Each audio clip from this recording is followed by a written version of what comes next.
Vers 2 heures du matin, à part quelques faibles lumières dans les couloirs, il faisait surtout sombre. Je ne pouvais distinguer que des silhouettes. Et des ombres dans ma cellule de 3 mètres sur 3, allongée sur le dos, les bras croisés derrière la tête. J'étais profondément plongé dans mes pensées au lieu de dormir, comme je l'aurais dû. Mon esprit vagabondait vers des choses que j'aurais aimé oublier. En entendant des pas, j'ai commencé à compter, 7, 8, 9, 10. Puis je l'ai vu. Son visage était fermé et sans émotion. Exactement comme tout le monde ici. Il ne faisait que son travail, effectuer sa ronde sans chercher à se faire des amis. Je n'étais pas sûr qu'il m'ait vu, mais cela n'avait pas d'importance, lui était dehors, et moi, j'étais dedans. Lorsqu'il est passé, j'ai cessé de compter. Pas la peine, il ne reviendrait pas avant 92 minutes. J'ai regardé le plafond, planifiant ce que je ferais une fois dehors. Il me restait 5 jours et un réveil. Puis je partirais pour de bon. J'avais purgé environ 7 mois de ma peine d'1 an. Mon boulot m'attendait, mais tout le reste serait différent. Mon grand frère avait réparé ma voiture, pris soin de ma maison et géré mes économies qui fondaient. Est-ce que j'étais encore en colère? En colère n'approchait même pas l'ampleur de ce que je ressentais. Mais j'ai enfoui ces émotions jusqu'à ma sortie. J'ai compris pourquoi les types qui font 10 ou 20 ans ressortent comme des coquilles vides. Toute trace d'humanité est laissée à la porte quand on s'enregistre. La survie est la clé, et cet endroit est un club de vacances, comparé à la prison hardcore du Nord. J'ai à nouveau fermé les yeux, espérant grappiller quelques heures de sommeil. Je repensais à ma chambre d'avant, avec les volets occultants, mais je savais que ma vie ne serait plus jamais la même. Je viendrai te chercher mardi prochain, m'avait dit mon frère Gary au téléphone, dans la salle des visites, lors de ma dernière entrevue. Nous nous étions regardés à travers la paroi en plexiglas, en espérant que ce soit la dernière fois. Qu'est-ce que tu veux manger pour ton premier repas dehors? Un steak? Un gros steak. Saignant à point. Gary avait souri. Steve, tu es trop facile. Je pensais que tu demanderais quelque chose de plus dur à dissimuler à ma femme. Tu resteras chez Andy et moi jusqu'à ce que tu te réinstalles. Il n'y a quasiment plus rien à manger ni beaucoup de meubles chez toi. Ça te laisse le temps de te procurer ce dont tu as besoin. Ce n'est pas le Ritz-Carlton, mais c'est propre, et tu pourras entrer et sortir à ta guise. Il a souri. Je n'avais pas pu. Merci, ai-je commencé, avant qu'il me coupe, laisse tomber. On est en famille. C'est ce que fait la famille. Ne t'inquiète pas pour maman et papa, ils finiront par accepter quand les choses se calmeront. Mais nous savions que ça ne serait pas pour tout de suite. Les émotions étaient fortes des deux côtés. Tu as vu mes gosses récemment? Il y a 2 week-ends, chez maman et papa. Heather est pareil, mes jeunes portent cette coupe en forme de bol qui est très à la mode. C'est horrible. Je le lui ai dit. Tu sais ce qu'il m'a répondu? Que je n'étais pas son père et qu'il n'avait pas à m'écouter. Je l'aurais bien giflé, mais maman était là. Tu vas avoir du pain sur la planche avec lui. John n'aurait jamais osé dire quelque chose comme ça si j'avais été présent. Même si j'étais son père, lui et sa sœur vivraient chez leur mère après ma sortie. J'avais du temps, beaucoup de temps, une fois dehors. J'attendrais le bon moment, pas de précipitation. Même si le divorce était prononcé, je possédais encore la moitié de la maison. Cathy me devait environ 65 000 $ pour me racheter ma part. Elle avait sans doute pillé notre coffre de banque, prenant tous nos bons et certificats de dépôt. Heureusement, j'avais donné à mon avocat la liste complète. Il n'y aurait donc pas de litige à ma sortie et qui approchait rapidement. Cathy et mon ex-ami, Bob m'avaient vraiment mis dans le pétrin, mais tout cela appartenait au passé. J'avais été pris au dépourvu la première fois, et ça ne se reproduirait pas. Je patientais, je me souvenais. Et j'attendais des jours meilleurs, une fois sorti de cet enfer. Alors seulement je pourrais reconstruire ma vie et repartir de zéro. J'espérais simplement tenir le coup jusque-là. Avant la prison, la vie était belle parce que je n'avais rien vu venir. Quelques semaines avant Certains soi-disant amis laissaient entendre qu'ils savaient quelque chose, mais ne disaient rien. À quoi pensaient-ils? Croyaient-ils que je étais au courant et que ça me convenait? Tout le monde devait bien se douter que je ne l'aurais jamais toléré. Les gens ne voulaient tout simplement pas s'en mêler. Nous avions un super mariage, enfin je le pensais, 12 ans, 2 enfants, une belle maison et de bons boulots. Oui, on avait de petits désaccords, mais j'aimais ma femme et je n'imaginais pas de quoi elle pouvait être capable.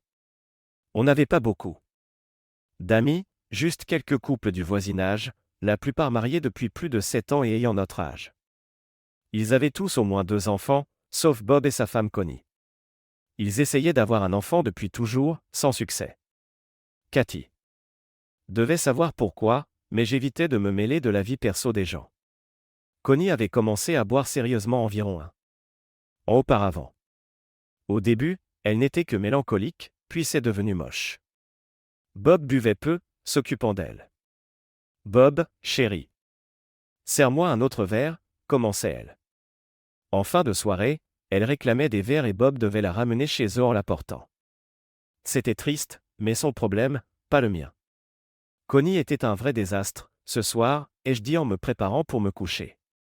Je crois qu'elle s'est évanouie plus d'une fois. Greg et Judy sont probablement partis tôt parce qu'elle a commencé à se déshabiller et à demander à Greg de l'aider.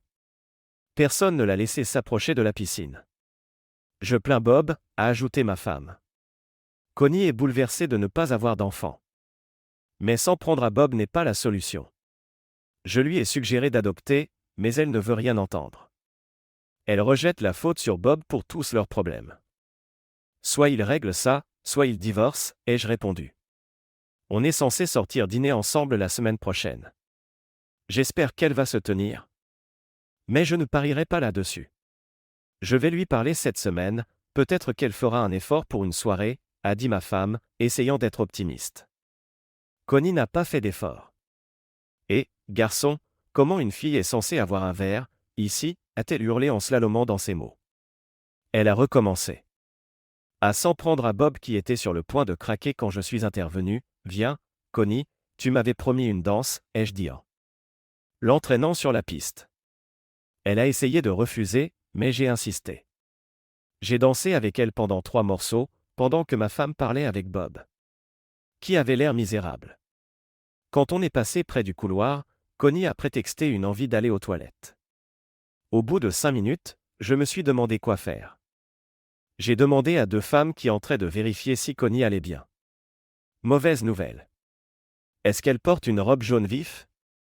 A demandé l'une d'elles en jetant un coup d'œil hors des toilettes. Quand j'ai hoché la tête, elle a secoué la sienne, elle s'est évanouie dans une cabine. Si vous voulez, je fais le guet pendant que vous la récupérez. Je suis entré, je l'ai soutenue près du lavabo et lui ai aspergé le visage d'eau froide. Ça l'a un peu réveillée, puis elle s'est de nouveau effondrée. Je l'ai presque portée jusqu'à notre table. Bob, laisse-moi t'aider à conduire Connie à ta voiture. Elle est complètement ivre et ne se réveillera pas avant un bon moment. Je suis resté là à tenir une Connie complètement saoule. Bob avait l'air embarrassé. Et furieux, Steve, je gère. Assieds-toi. Ce n'est pas la première fois, mais ce sera la dernière. Malgré ses protestations, je l'ai porté dehors, tandis qu'il prenait son sac à main et disait ses adieux. J'ai allongé Connie sur la banquette arrière et donné une tape dans le dos de Bob. Désolé, mon vieux. Que dire de plus? Merci de ton aide. Je suis à bout, je ne sais plus quoi faire. Vous devriez consulter. Vous ne résoudrez pas ça seul. Si tu as besoin de soutien, appelle Cathy et moi, on vous aidera du mieux qu'on peut. D'accord, a-t-il répondu, même si je savais que c'était de la comédie. Leur problème semblait trop profond pour être résolu. Je leur donnais 2 mois, pas plus. Je n'étais pas loin, mais personne ne prévoyait l'issue finale. 3 semaines plus tard, un jeudi vers 22h30, on a entendu des sirènes et vu de fortes lumières au bout de la rue. Tout le monde est sorti pour voir ce qui se passait. Cathy, reste ici, je vais voir. J'ai rejoint la foule et vu l'équipe de secours en train de forcer la portière de la voiture de Bob. Que se passe-t-il? Bob va bien? Ce n'est pas Bob, c'est Connie. Ils se disputaient, elle a attrapé ses clés, a filé à toute allure et n'est pas allée loin. Connie a embouti une voiture en stationnement. À environ 65 km/h, l'ambulance est arrivée, ils l'ont installée sur un brancard et sont partis avec Bob à ses côtés. La porte d'entrée de leur maison était grande ouverte, les lumières allumées. Tout était sens dessus-dessous. J'ai appelé Cathy pour lui dire ce qui s'était passé, puis j'ai fermé la maison de Bob, en laissant un mot indiquant que j'avais ses clés. « Comment va Connie » a demandé ma femme en rentrant. « Pas bien. » Elle ne portait pas de ceinture et a donné un coup de volant avant de percuter la voiture. L'airbag s'est déployé, mais sa tête a cogné la vitre côté conducteur, au point de la briser. Elle roulait à environ 55 km/h. Bob est avec elle à l'hôpital. On va attendre. On devrait y aller? Il a déjà fort à faire, on ira demain, quand ce sera un peu tassé. On s'est couché, mais on a à peine dormi, inquiet pour Connie. Le lendemain matin, vers 11 h, mon téléphone a sonné. Steve, Connie est sous respiration artificielle, a hurlé ma femme. Je pars du travail, Bob est bouleversé, quelqu'un doit être présent. Retrouve-moi à l'hôpital. A-t-elle dit, paniquée, avant de raccrocher. Bon sang, le pauvre gars n'avait vraiment pas de chance. En route, j'ai pris de quoi déjeuner pour nous trois et appelé les parents de Cathy, pour qu'ils aillent chercher les enfants après l'école. Je suis entré silencieusement dans la salle d'attente, où ma femme et d'autres personnes réconfortaient Bob. Comment va-t-elle? Ai-je demandé. Pas bien, m'a répondu ma femme à voix basse. Le médecin a parlé à Bob et depuis, il n'a pas dit grand-chose. Bob, ai-je dit en m'asseyant à côté de lui, ça va? Question idiote, mais j'avais besoin d'un préambule. Steve, elle ne va pas s'en sortir. Son activité cérébrale est quasi nulle. Je ne sais pas quoi faire, a-t-il commencé à pleurer. J'ai fait signe aux autres de nous laisser de l'espace. Quelqu'un a-t-il prévenu les parents de Connie? Ils sont en route, Steve. Le personnel de l'hôpital n'arrête pas de me parler de testament de vie et de carte de donneur, on dirait des vautours qui planent. Le médecin m'a demandé si je comptais débrancher les appareils si elle était en état de mort cérébrale, bon sang. C'est ma femme, pas un morceau de viande. Il se mettait à crier, pourquoi ils ne peuvent pas tout simplement la soigner? Ce sont des médecins, non? Ils peuvent la sauver. Je n'avais pas de réponse. Les parents de Connie sont arrivés peu après et sont allés dans sa chambre avec Bob. Il y a eu beaucoup de pleurs et d'insultes. Le père de Connie semblait tenir Bob pour responsable. Le médecin est entré et est ressorti 20 minutes plus tard. Les parents de Connie sont partis, le cœur brisé, sachant qu'ils ne pourraient plus jamais parler à leur fille. Nous avons quitté l'hôpital. Vers 20 h et récupéré les enfants chez les parents de Cathy.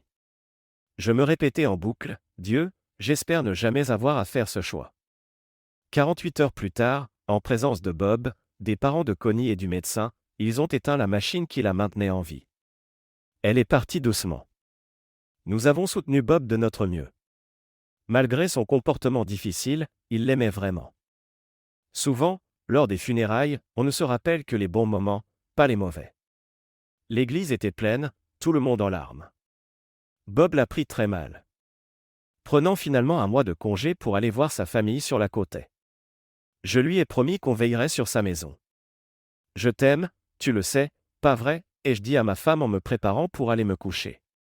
Les dernières semaines avaient été éprouvantes, mais tout rentrait. Peu à peu dans l'ordre. Si jamais je deviens comme Connie, débranche-moi. Je ne voudrais pas qu'une machine me maintienne en vie. Steve, ne parle pas comme ça ne nous arrivera jamais. Bob est revenu quelques semaines plus tard, plus ou moins fonctionnel. Cathy l'a aidé à trier les affaires de Connie. Après 3 mois, il semblait peu à peu accepter la situation. On s'est assuré qu'il fasse partie des événements sociaux. Certains voisins ont même essayé de le caser avec quelques femmes, mais sans succès. La vie a suivi son cours. Ou du moins le croyais-je. 6 mois plus tard, Bob a semblé retrouver un peu de vitalité. Le voir sourire et profiter de la vie était un soulagement. Il sortait davantage et nous avions retrouvé notre vieux Bob. Rétrospectivement, j'ai peut-être raté certains signaux. Cathy et moi étions toujours proches, mais quelque chose était différent. Nous étions toujours intimes physiquement.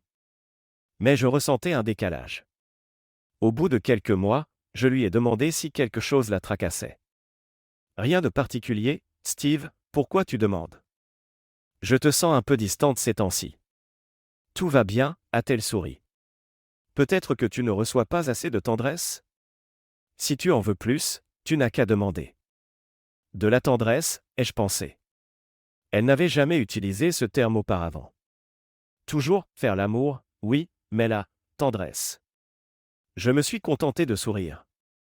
De l'embrasser et de chasser mes pensées. Je n'oublierai jamais ce vendredi 20 août.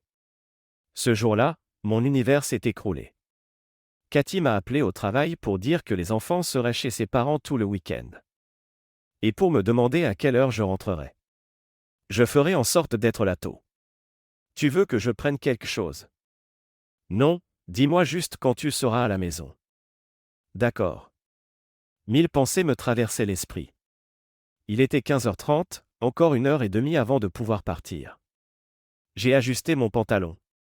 Imaginant déjà le week-end sympa qui nous attendait. Je suis rentré prudemment pour éviter tout excès de vitesse, mais quand même en un temps record, 28 minutes. J'aurais dû me méfier en voyant 2 voitures dans l'allée, dont celle de Bob. Chérie, je suis là, ai-je crié. Bob et Cathy étaient dans la cuisine. Et, Bob, qu'est-ce que tu fais là? Steve, j'ai besoin de te parler. Assieds-toi, s'il te plaît. Cathy avait l'air nerveuse, la voix tremblante. Je préfère rester debout, ai-je dit. Steve, je voulais t'annoncer moi-même la nouvelle, avant que tu ne reçoives les papiers. J'étais perplexe. Cathy, quel papier? Elle a reculé d'un pas, les papiers du divorce. Elle avait du mal à prononcer le mot. Mon cœur a raté un battement. Cathy, de quoi parles-tu? Quel papier de divorce? Steve. A commencé Bob, mais je l'ai interrompu. Bob, mêle-toi de tes affaires, ça concerne ma femme et moi. Puis ça m'a frappé. Je les ai regardés l'un après l'autre. Bob, tu ferais mieux de partir, tout de suite. Mes poings se sont serrés. Cathy, toi et moi, on doit discuter, maintenant, ai-je hurlé. Bob, reste, a dit ma femme. Steve, ça le concerne aussi. Bob, dégage ou on te sortira les pieds devant, ai-je menacé. Il s'est dirigé vers la porte. Cathy, on doit parler. Steve, il n'y a rien à dire. Je suis amoureuse de Bob. Je suis désolé.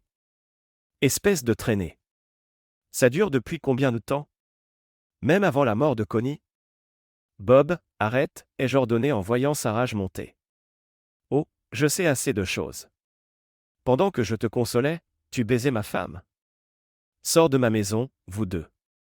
Steve, c'est aussi chez moi, a dit Cathy. Plus maintenant. Dehors. Je vais prendre mes affaires et partir. Non, va-t'en, tout de suite. Cathy, on s'en va, a dit Bob en l'entraînant vers la porte. Écoute-le, ai-je ajouté, sarcastique. Steve, je repasserai chercher mes affaires quand tu seras calmé, a-t-elle dit. Tu seras morte d'ici là. J'ai craché. Ils sont partis, le regard rivé sur moi. Après leur départ, j'ai explosé. 2 bières et pas mal de dégâts plus tard, la maison était en désordre.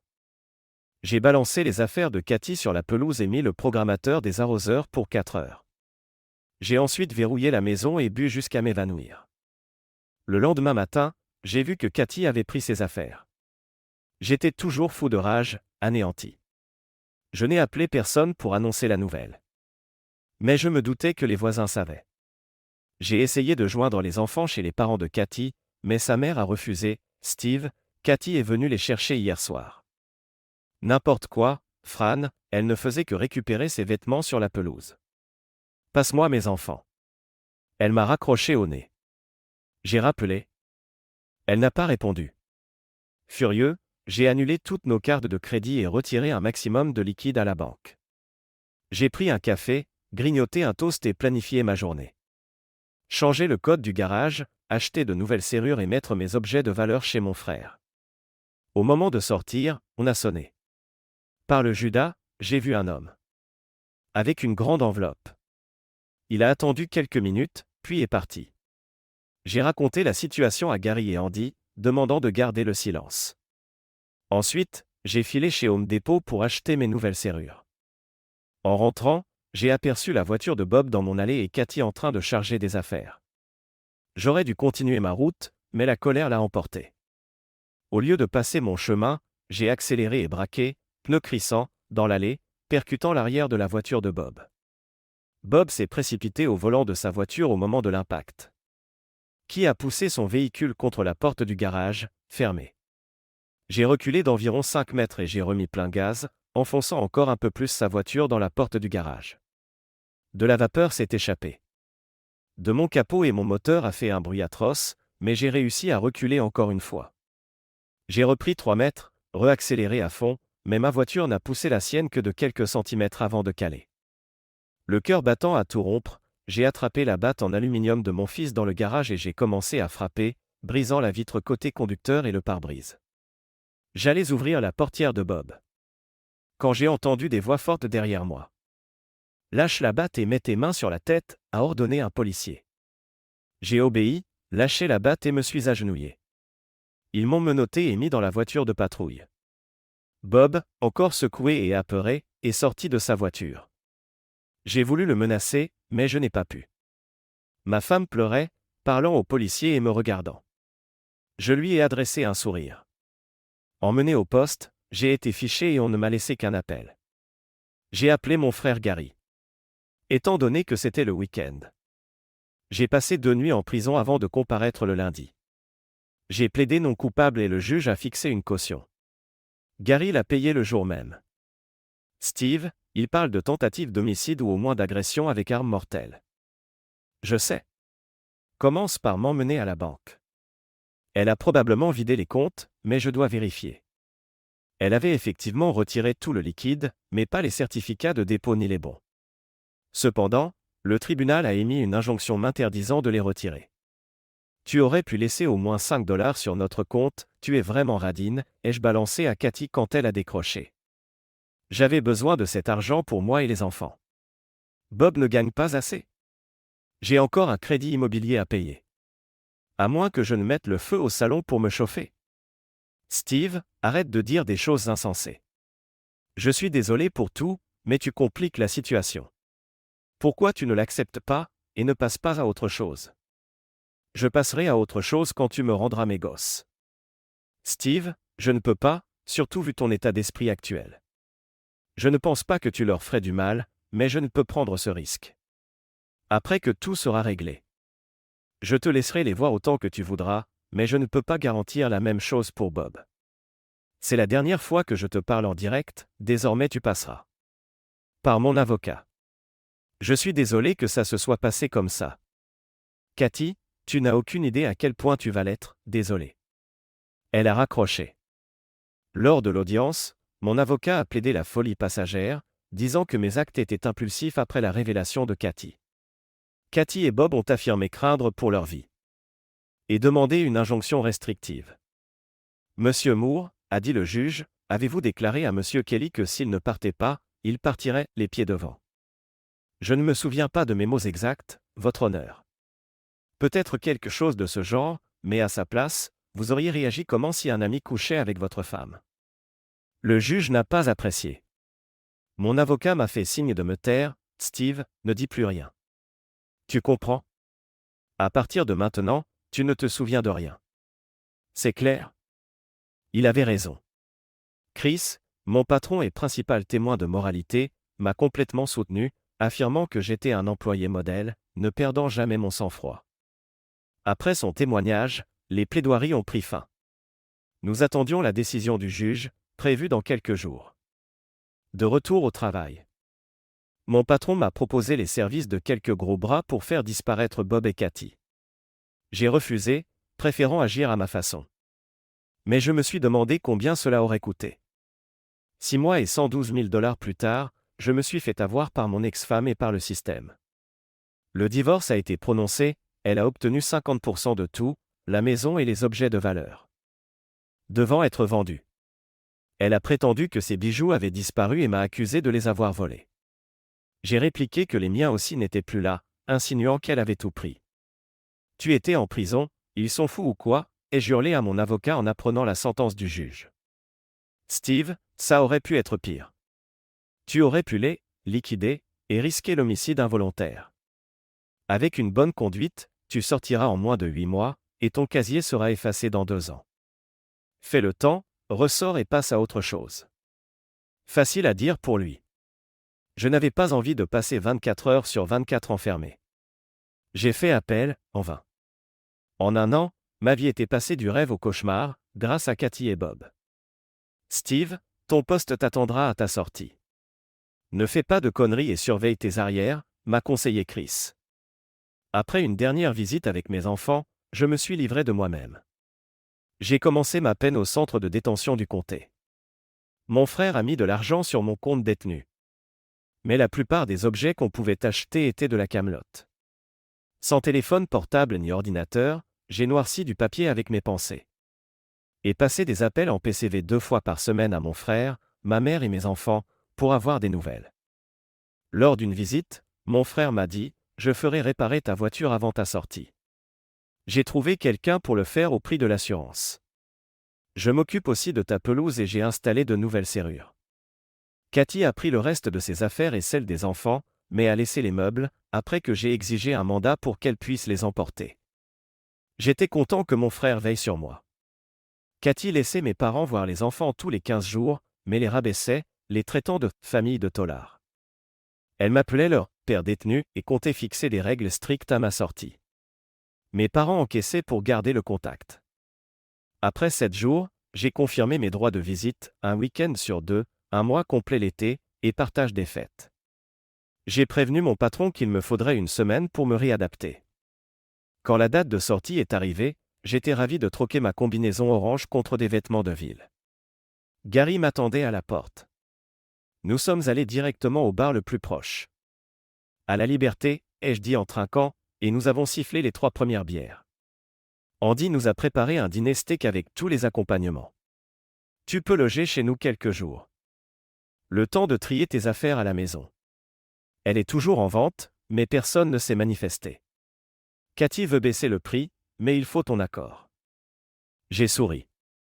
Tous les meubles sont encore là, sauf que j'ai détruit le lit conjugal, comme tu l'as demandé. Le dîner était fantastique, j'ai mangé plus qu'en 8 mois et savouré le fait de pouvoir faire ce que je voulais. J'ai trop bu, me souvenant vaguement. De 5 ou 6 bières et de 3 verres de vin. Le lendemain, je me suis réveillé après 10 heures, et je me suis enfin levé pour passer à la salle de bain vers 11 heures.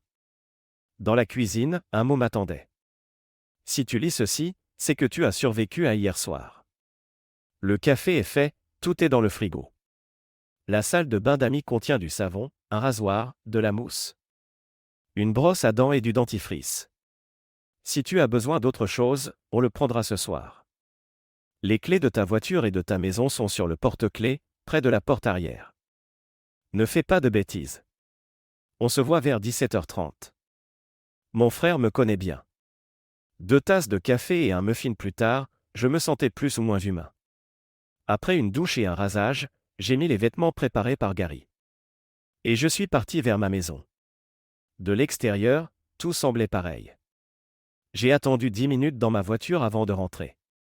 Les souvenirs m'ont envahi. J'ai vu le nouveau Penny. En un tour de clé, j'étais de retour.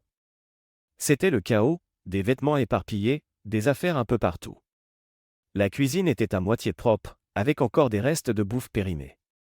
Dans le frigo. Adossé à l'évier, je me suis rappelé l'impact de mon poing contre le mur, où se trouvait un montant. J'ai frotté mes articulations, remémorant cette soirée. À l'étage, les placards des enfants étaient vides, sauf quelques bricoles oubliées. Ma chambre était presque déserte, seulement ma commode et mes vêtements. On voyait de grandes taches sombres au sol. À l'emplacement du lit et de la coiffeuse de Cathy. Il faudrait tout refaire avant que je puisse m'en resservir. Le reste de la maison réclamait un sérieux coup de ménage. Pour pouvoir se vendre. Je n'étais pas pressé de la céder. J'ai listé les réparations et décidé que je voulais juste que ça soit fait, mais pas forcément par moi. À la banque, j'ai confirmé qu'elle avait vidé le coffre. J'avais besoin d'un justificatif écrit et ils m'ont dit avoir des enregistrements vidéo prouvant que c'était elle. Mon avocat a confirmé qu'elle avait tout pris et déposé une requête pour récupérer les biens. Steve, elle propose de te céder sa part de la maison contre ta part des bons et certificats de dépôt. J'ai répondu qu'elle devait d'abord restituer tous les biens, conformément à la décision du tribunal, ou qu'elle serait arrêtée pour non-respect du jugement. Elle peut être furieuse, mon rôle est de défendre tes intérêts. Je me suis dit qu'il avait raison. De retour chez moi, j'ai fait l'inventaire de ce qui me restait. J'ai noté d'appeler un entrepreneur local pour réparer les murs et faire venir une société de nettoyage pour la cuisine et la salle à manger. Là où j'avais balancé le micro-ondes et la vaisselle. Les services étaient toujours actifs, je pourrais donc m'y réinstaller dès que j'aurai un lit. Pas question de dormir sur le matelas qui avait servi à ma femme et à un autre. J'ai trouvé un bon ensemble pour $900. Au moins, je ne dormirai pas sur l'ancien lit où elle avait couché avec lui. Hank, l'entrepreneur, est venu samedi matin pour établir un devis. Tes murs sont costauds, tu as dû te faire mal en frappant sur un montant, a-t-il plaisanté. Je veux juste boucher les trous et un coup de peinture blanche, rien de fou. $200, ça te va. C'est peu. C'est mon prix, à prendre ou à laisser. Tu nous as fait un plaisir en défonçant la voiture de Bob. La plupart des gars du quartier te respectent pour ça. Randy a même dit à Linda qu'il la mettrait 6 pieds sous terre si elle osait faire ce que Cathy t'a fait. Tu es un héros, ici. Je l'ai remercié et lui ai dit de commencer quand il voudrait. En 6 semaines, les bons et cédés étaient revenus dans le coffre de la banque, et la maison était réparée et nettoyée. La vie reprenait forme. Lorsque mes enfants ont passé leur premier week-end chez moi. C'était maladroit. J'ai brisé la glace. Les enfants, je sais que tout ça, c'est bizarre, mais ça reste votre maison. Dites ce dont vous avez besoin. Je suis plus solide, maintenant, je ne pense plus que rien puisse me choquer. Papa, on t'aime et on est désolé pour ce que maman a fait, a dit John. Heather a hoché la tête, on ne savait pas pour Bob, jusqu'à ce que maman dise qu'on allait vivre chez lui. On n'était pas content, et on ne l'est toujours pas. Vous n'y pouviez rien. Sans Bob, ta mère et moi, on ne se serait plus reparlé non plus. Ce qu'on avait est fini. Je reste votre père, je vous aime et je serai toujours là pour vous. On s'est fait un câlin, puis on a commandé des pizzas et regardé un film. Je voulais critiquer leur mère, mais j'ai préféré m'abstenir. Notre premier week-end s'est bien passé. On s'est senti à nouveau comme une famille, malgré la situation différente. J'ai emmené John se faire couper les cheveux, décent cette fois, et on a continué notre vie. J'allais bosser, j'avais une vie sociale modeste et je passais du temps avec mes enfants. John s'est mis au foot, Heather à la danse, ce qui me tenait occupé. Tout le monde, sauf mon frère, me disait de tirer un trait, de recommencer, tu es encore jeune, tu pourras trouver une autre femme, te remarier et refaire ta vie. Je me contentais de répondre, laissez tomber. J'ai perdu 14 ans avec cette garce. Si je veux rester en colère, c'est mon droit. Il n'avait pas vécu ce que j'avais enduré ces 2 dernières années. Parfois, on a besoin de ça, livre de chair, pour calmer la douleur, et c'est ce que je comptais obtenir, d'une manière ou d'une autre. Cathy voulait baisser le prix de la maison. J'ai refusé. Elle était furieuse, je m'en moquais. Steve, ça ne se vendra jamais à ce prix, vu le marché. Il faut baisser d'au moins 20 000. Si tu veux renoncer à 20 000 sur ta part, pas de souci. Sinon, on ne bouge pas. Finalement, on a divisé les bons et les cédés. Elle a claqué son argent dans une nouvelle voiture et des vacances avec Bob. Tandis que je plaçais le mien pour me constituer une épargne. 8 mois et demi après ma sortie, la maison de Bob a brûlé pendant qu'ils étaient à un match de foot. Quelqu'un avait aspergé le compteur électrique et l'arrière de la maison d'essence. L'arrière a été détruit, et il n'y avait plus d'électricité. Le lendemain, 2 policiers sont venus chez moi. Au commissariat, ils n'ont rien obtenu de plus. J'étais à une fête de quartier, avec au moins 10 témoins. Steve, tu n'étais qu'à un pâté de maison, tu aurais pu faire le coup, a accusé l'un d'eux. Prouvez-le, ai-je répliqué. Quand j'en ai eu marre, je me suis levé, incriminez-moi, relâchez-moi ou j'appelle mon avocat. Ils m'ont relâché. Intérieurement, j'ai coché ma liste, 1 de moins, plus que 2. J'ai proposé de prendre les enfants, puisqu'ils ne pouvaient pas rester dans une maison sans électricité, et nous avons passé une mini-vacance ensemble. Steve, je sais que c'est toi, peu importe ce que dit la police, a affirmé Cathy en venant chercher les enfants un soir. Je ne vois pas de quoi tu parles. J'étais avec nos amis. Dommage que vous ne soyez plus invités, vous et Bob. Peut-être que je pourrais glisser un mot en votre faveur? Inutile, on n'irait pas, même s'il nous suppliait, a-t-elle répliqué, amère. Au moins, vous avez l'un l'autre, c'est tout ce qui compte. Pour le moment. Qu'est-ce que tu insinues? A-t-elle demandé, les yeux écarquillés. Rien, juste que vous avez de la chance de vous être trouvés, ai-je souri, de l'intérieur et de l'extérieur. Les enfants voulaient passer plus de temps chez moi, ce qui ne plaisait pas à Cathy ni à Bob. J'ai entendu parler de disputes entre Bob et les enfants, qui lui criaient qu'il n'était pas leur père. Cathy m'a ordonné d'arrêter de les « monter » contre Bob. Cathy, je ne vous dénigre pas. Vous êtes leur mère, je leur ai dit de t'écouter. Et Bob? Lui? C'est un traître qui a de la chance d'être encore en vie, à part ça, c'est un type bien, ai-je ironisé. Elle m'a foudroyé du regard. Il est gentil avec tes enfants. Arrête de le dénigrer devant eux. Je ne compte pas le faire passer pour un saint. Pour moi, il ne vaut rien et je prie pour avoir un jour l'honneur d'uriner sur sa tombe. Ses yeux auraient pu tuer. Steve, je t'en supplie. Qu'est-ce que tu vas faire, Cathy? Me tromper, divorcer, me mettre en prison et gâcher ma vie? Oh, attends, tu as déjà fait tout ça. Tu ne peux plus rien contre moi. Retourne auprès de ton mari, et laisse-moi tranquille. Sans un mot de plus, elle est partie. Et dire qu'un jour, je l'ai aimée. J'ai secoué la tête. Le travail allait très bien. En 2 semaines, j'étais à jour et Chris m'a confié 4 autres comptes. Sans femme ni enfant au quotidien, j'avais largement le temps. Après avoir contacté les clients, j'ai prévu des visites de 2 jours dans chacune de leurs installations, pour comprendre leurs besoins. 3 dossiers étaient simples, mais TWW Incorporated, non. Ils changeaient leur procédé de fabrication, ce qui impliquait des visites mensuelles pour actualiser leurs données. La personne affectée était compétente, mais désorganisée et arrogante quand je lui réclamais les informations. Chris, si je n'obtiens pas les données à temps, ça va foutre en l'air leur système. Après 2 relances, j'ai obtenu qu'on me désigne un intermédiaire entre l'ingénieur et moi. Monica, qui travaillait directement avec l'ingénieur. Steve, je m'appelle Monica Bradley, s'est-elle présentée, en me serrant la main. Elle avait un diplôme en génie des procédés et 5 ans d'ancienneté dans l'entreprise. Nous avons bien collaboré, elle me fournissait tout ce dont j'avais besoin. 2 semaines avant la fin de la première phase, je l'ai invitée à dîner. Monica, j'aimerais inviter ton mari et toi au resto pour vous remercier. L'hôtel où je descends a un super resto. Disons 18 heures? Nous nous sommes serrés la main et je suis parti vers 16h30. Après avoir fini la paperasse et les emails, je suis arrivé au restaurant à 18h. Monica est arrivée seule. Où est ton mari? En train de se garer. Steve, je ne suis pas marié. Oh, désolé, j'avais supposé. Ai-je dit, en remarquant les bagues à ses doigts. Je porte ces bagues pour rester professionnel. Personne ne drague une femme mariée, et c'est plus sûr pour éviter le harcèlement. En plus, les gens mariés semblent avoir plus de promotion, sans doute parce qu'on les croit plus stables. Et lors des soirées de l'entreprise.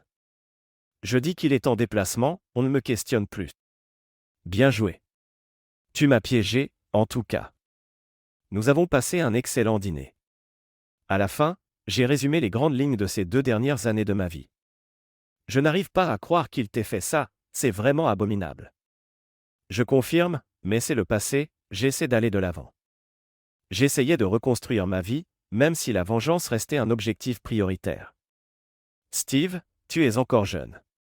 Beaucoup de femmes aimeraient un gars comme toi, a-t-elle souri, en rougissant légèrement. Sans doute, mais je n'ai ni le temps ni vraiment l'envie de sortir avec quelqu'un.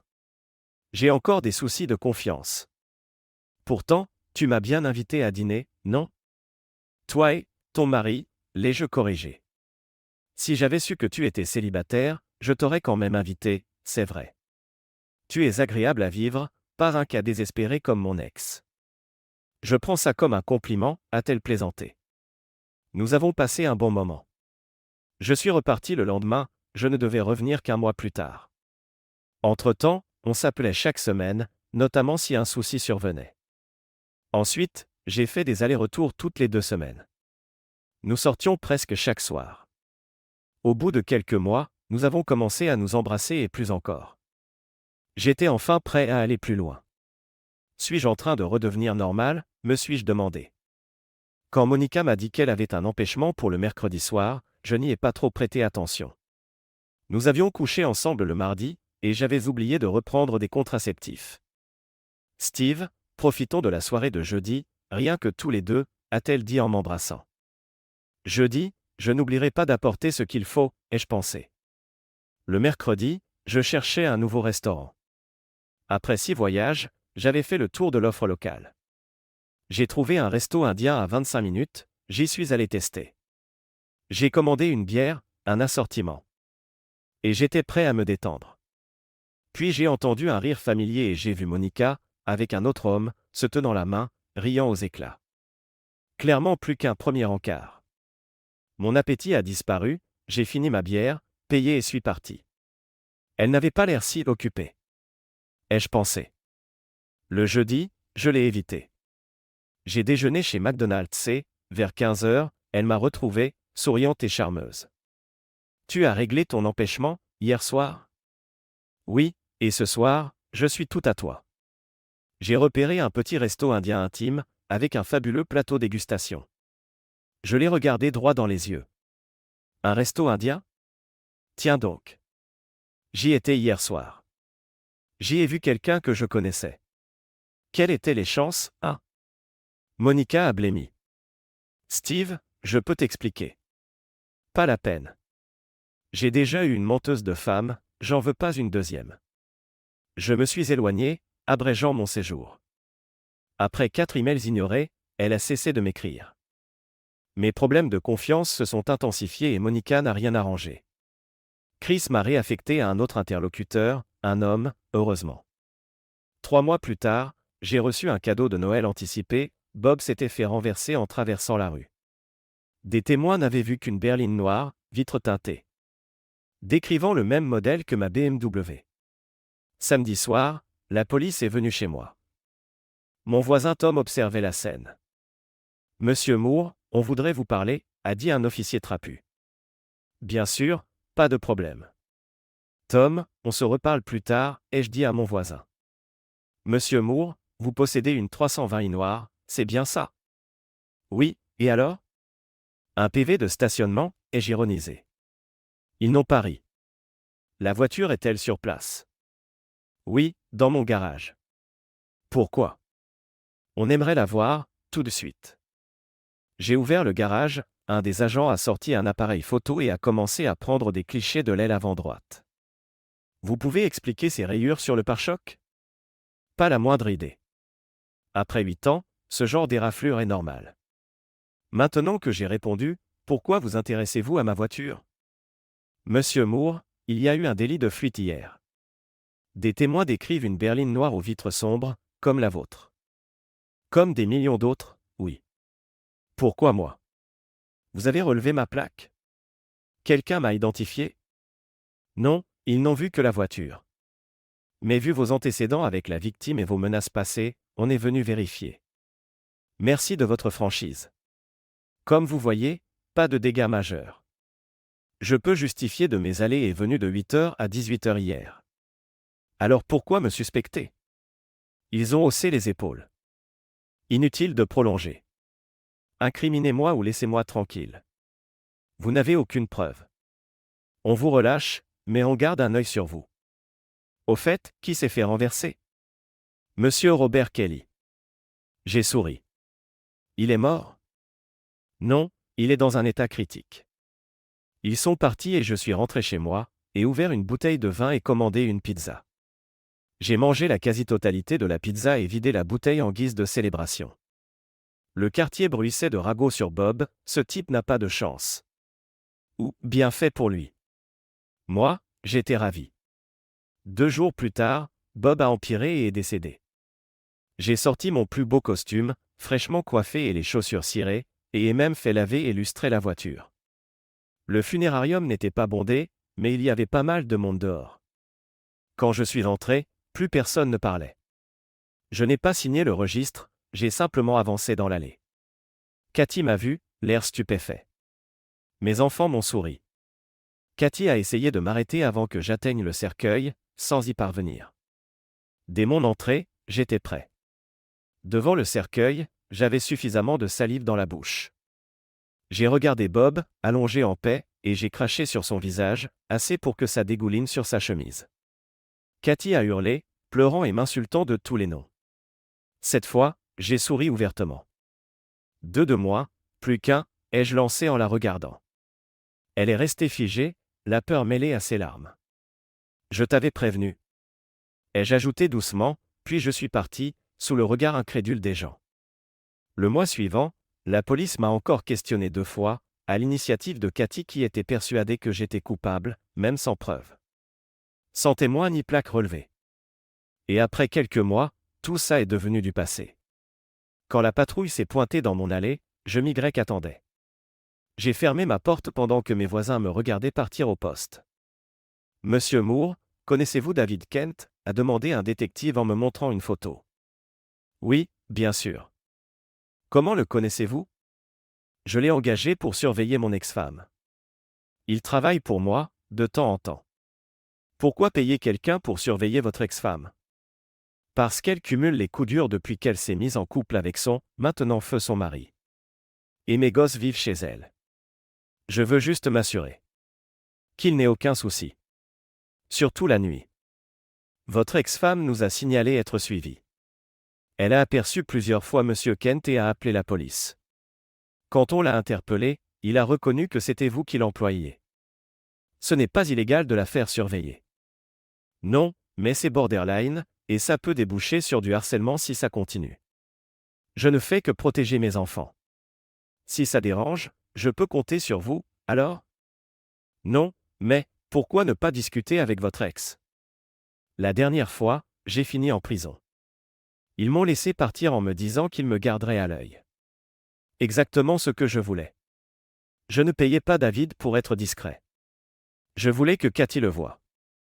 Le prochain que j'ai engagé était encore plus voyant, on aurait dit un Hells Angel. $30 de l'heure, 3 heures tous les 4 soirs. Effet garanti. Je voulais rendre Cathy folle. Si elle sombrait, j'obtiendrais la garde complète. Je voulais récupérer ma famille. Steve, qu'est-ce que tu veux ? S'est-elle écriée, la voix tremblante, quand elle m'a appelé. Que tu t'étouffes dans ta salive et que tu meurs, Cathy. Elle a raccroché aussitôt, abasourdie. J'attendais tranquillement sur mon porche quand la police est arrivée. Vous êtes en retard, ai-je dit aux agents. Cathy les avait appelés, les accusant de menaces de mort. J'avais déjà prévenu mon avocat, qui attendait au commissariat. Mon client n'a pas menacé la vie de son ex-femme, a affirmé mon avocat. Il a simplement exprimé un souhait, pas une menace directe. Elle l'a perçue comme une menace, vu qu'elle est suivie en permanence par des gens payés par votre client. Ce n'est pas illégal. À moins que vous ayez un enregistrement prouvant que M. Moore a menacé de la tuer, vous n'avez rien. Monsieur Moore, pourquoi ne pas passer à autre chose ? Elle vous a quitté, ça arrive. Si un jour elle craque et qu'il se produit un drame, on viendra vous cueillir. Comment clore ce dossier ? Ai-je demandé à mon avocat. Mon client souhaite récupérer la garde de ses enfants. Si Madame Kelly y consent, il cessera. Le juge devra entériner, mais c'est un début. Alors on a fini ici, a conclu mon avocat, et on est parti. Le dimanche suivant, vers 10 heures, alors que je prenais mon petit déjeuner sur ma terrasse, on a sonné. J'ai ouvert, c'étaient les parents de Cathy. Steve, on peut entrer ? Bien sûr, je vous en prie, ai-je répondu. Ils étaient en tenue de messe. Un café ? Non merci. Qu'est-ce qui vous amène ? Le père de Cathy a répondu, Steve, on sait que ce que notre fille a fait n'était pas bien, surtout ce qui t'a envoyé en prison. Mais c'est notre unique enfant, et on ne voudrait pas qu'il lui arrive malheur. Écoutez, je n'essaie pas de la tuer, elle a fait des choix et elle en paie le prix. Je veux juste mes enfants, ils seraient mieux avec moi. Surtout vu la malchance qui la poursuit. J'aimerais pas qu'il leur arrive quelque chose. Ils m'ont regardé, sans savoir quoi répondre. Steve, on va essayer de lui parler, Mais tu sais comment elle est, a dit la mère de Cathy, avec un malaise évident. Justement, non, vous vous trompez. La femme que j'ai épousée n'aurait jamais trompé son mari ni fait ce qu'elle a fait. Celle-ci, je ne la reconnais plus. Sinon comme la mère de mes enfants. Je veux qu'elle parte en enfer, dans d'atroces souffrances. Je ne pardonne pas, et je n'oublie pas. Ils sont vite repartis. Je crois que j'avais été assez clair. Jeudi soir, la visite tant attendue est finalement arrivée. Il était 19 heures passées, il commençait à faire nuit. Elle avait dû venir à pied, je n'avais pas entendu de voiture. La sonnette a retenti. J'ai regardé par le Judas et lui ai ouvert. Elle était déjà remontée quand elle a franchi la porte. Je Y attendais à un appel, pas à une visite en personne. Entre, Cathy. Tu veux un verre? De l'acide ou de la ciguë, sur glace, ai-je dit en refermant la porte. Très drôle. Tu es vraiment un enfoiré, tu le sais, a-t-elle explosé. J'ai rouvert la porte, je crois qu'on a fini. Merci pour ta visite, je te souhaite une vie brève et misérable, ai-je lâché, tenant la porte grande ouverte. Je ne partirai pas tant qu'on n'aura pas parlé, a-t-elle rétorqué, s'asseyant, un peu raide, dans le salon. Comme tu veux, ai-je répondu en allant me servir un verre de vin. Qu'est-ce qui t'amène dans notre humble foyer? Je te rappelle que j'en possède la moitié, a-t-elle répliqué. Moins tout ce que j'ai payé depuis le divorce, ai-je corrigé. Je veux qu'on vende cette maison. Qu'est-ce qu'il faut pour que tu acceptes de baisser le prix? Un miracle divin. À moins que tu compenses la différence, intérêt compris. Je veux juste que tu partes d'ici, que tu me laisses tranquille. Ça n'arrivera pas. Tu me hais à ce point? Plus que tu ne peux l'imaginer. C'était affreux, la façon dont ça s'est terminé, mais je n'ai jamais eu l'intention de tomber amoureuse de Bob, ça nous est tombé dessus. Ne me prends pas pour un idiot. Rien ne tombe du ciel. À moins qu'il t'ait braqué, tu étais consentante. Il était tellement meilleur au lit que tu as détruit notre mariage et notre famille? J'étais furieux. Ça n'avait rien à voir avec le sexe. Il avait besoin de moi, il n'avait plus personne. On est tombés amoureux parce qu'on s'est entraidés, a-t-elle plaidé. Alors c'était du bénévolat. Ok. Moi aussi j'avais besoin de toi, nos enfants avaient besoin de leur mère, et notre mariage avait besoin d'une Cathy présente. T'as préféré ton toutou qui pleurnichait. Maintenant, il est mort, plus besoin d'aide, j'imagine, ai-je rétorqué, savourant le souvenir. Je regrette tes penchants morbides, c'est malsain. Ça, c'est la conséquence de vos actes. Tu sais, 60% des mariages finissent mal, pourtant tout le monde ne réagit pas comme toi. Je me fiche des autres mariages. Je ne regardais que le mien, et je n'avais rien vu venir. Combien de temps j'ai été le dindon? Ça change quoi? Pour moi, tout. 2 mois? 3? 5? Presque 5. C'est arrivé par hasard la première fois, et j'ai failli tout te dire. J'étais anéanti. Mais tu ne l'as pas fait, et tu l'as refait encore. Combien de fois tu l'as fait, dans notre lit? Jamais chez nous, je te le jure, a-t-elle protesté, furieuse. Donc, c'est mieux ailleurs. Bravo. On a plein de témoins, qui m'ont tous menti. Tu as prouvé que tu n'avais aucune parole. Et maintenant, on fait quoi? Cette maison est notre dernier lien. Et les enfants? Je ne renoncerai jamais à la garde, a-t-elle tranché. Mes pensées se bousculaient. Cathy, je ne te convaincrai pas. Tu as obtenu la garde complète en me faisant enfermer pour mon pétage de plomb sur Bob. Si je n'avais pas vrillé, j'aurais pu espérer plus. Mais Bob a récolté ce qu'il méritait, et maintenant, on est juste toi et moi. Ses yeux se sont agrandis, Steve, tu me menaces. Te priver, toi, mère de mes enfants? Jamais. Mais si quelque chose t'arrive, crise cardiaque, coup de foudre, accident, je veillerai à ce que nos enfants se rappellent toujours de toi. Si tu as des dernières volontés, note-les vite. On ne sait jamais. J'ai repris une phrase entendue dans un film, où un tueur à gages conseillait sa cible de régler ses affaires au plus vite. Je m'en vais, a-t-elle dit, se levant. On a vécu 12 belles années, malgré tout. Je regrette que ça finisse ainsi. Elle a tenté de m'embrasser la joue, je l'ai repoussée d'une bourrade, manquant de la faire tomber. Ne me touche plus jamais, ai-je grondé. T'es qu'une traînée. Elle est restée interdite, je suis désolé, je pensais. Tu pensais quoi? Qu'on était réconciliés? Tu me donnes la nausée. Excuse-moi, a-t-elle murmuré, effrayée, puis elle est partie.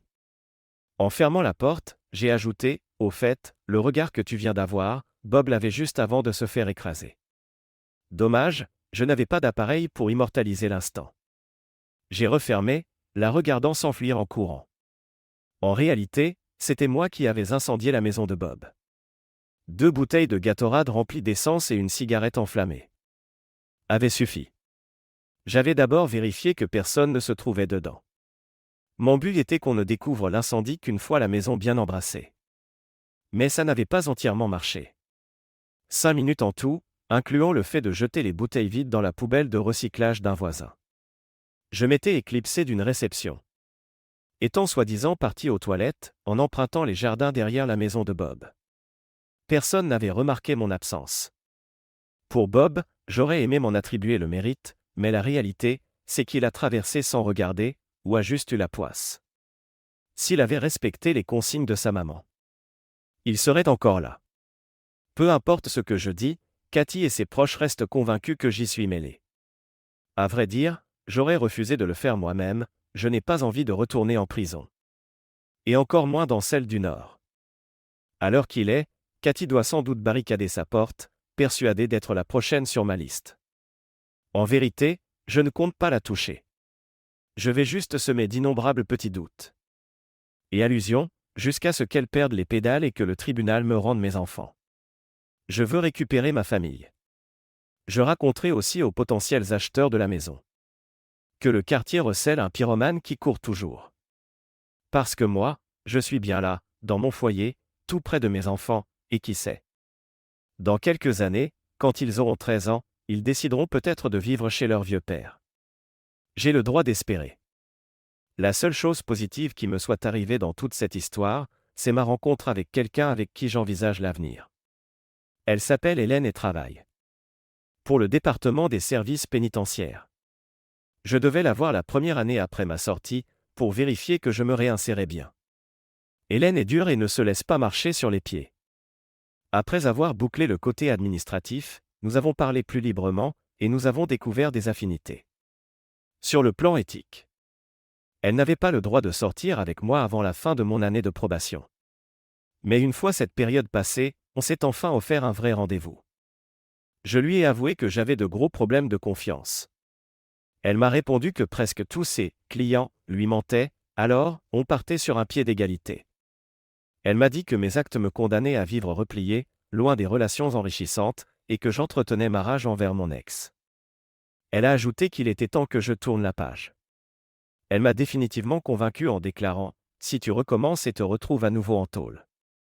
Tes miches seront à moi, et crois-moi, je ne le souhaite à personne, pas même à mon pire ennemi. » Et je la crois, sincèrement.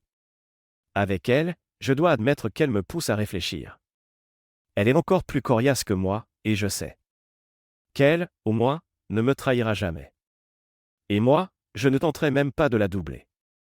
Je pense enfin être prêt à avancer et à m'ouvrir de nouveau à l'amour. Merci de regarder et n'oubliez pas de vous abonner pour ne pas manquer les nouvelles histoires.